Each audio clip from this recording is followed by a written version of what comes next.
Welcome to CATEX-TV. My name is Frank Fortunato. This is a broadcast from Princeton, New Jersey. Today is Tuesday, June 7, 2011. On this day in history, in 1981, 30 years ago, an event that still reverberates across the Middle East occurred. Israeli Prime Minister Menachem Begin sent Israeli Air Force F-15s to Baghdad to bomb a nuclear power plant in downtown Baghdad that had been suspected of being used to possibly start creating nuclear weapons. Of course, this is the template that the world is fearful it might be employed by the Israelis regarding Iranians. We'll go to our main news. Dirk Lohman is back in the news. He used to be the CEO of Convarium. Before that, he was the head of alternative risk transfer at Hannover Re and also at Zurich Re. Well, he's popped back up. He's returned to the life securitization scene with a €60 million deal.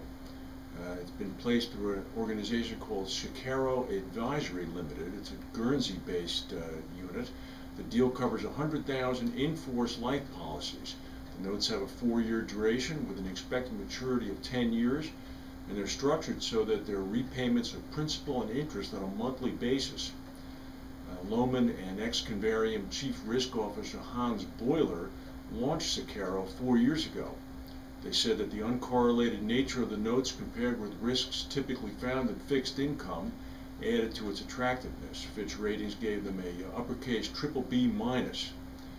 Shikaro is going to act as manager of the transaction until it matures. So it's good to see Lohman back. He was a bit of a legend in the industry. Well, this man is back, yes, Michael Jackson. Lloyd's has filed papers in the Los Angeles Superior Court in an effort to void a $17.5 million policy issued to the promoter of Michael Jackson's canceled 50-date engagement. Those were the 50-date engagement dates at the Oxygen Arena in London. The tour was canceled because Mr. Jackson died. Lloyd's argues in the filing that Jackson's medical history was misrepresented to them by AEG Live and/or Jackson and his representatives. Lloyd's said in the filing that the promoter, AEG, should have informed Lloyd's of, quote, his apparent prescription drug use and/or drug addiction. The filing also claims that a medical exam of Jackson that was required was never conducted. We'll see what happens with that. Most likely they're going to end up getting paid, I would suspect. Allianz, the big insurer, has contributed about $970 million to a fund that has bought about a 24% stake in a major European natural gas transport project. The name of the holding company that invested is Solvay Gas Norway. It's owned by Allianz, the Canadian Pension Plan, and the Sovereign Wealth Fund of Abu Dhabi. And they ended up buying 24.1% of the Gaslead pipeline venture. Ended up paying about 17.35 Norwegian kroner to Norway State Oil Company. Gaslead owns the integrated gas transport grid on the Norwegian continental shelf. The venture transports Norwegian gas by pipeline to European customers on the mainland and also to Britain. And finally, Thomas Jackson is out at Everest in London, and Bermuda-based Everest Re has appointed Jean-Luc Gorgon as European General Manager.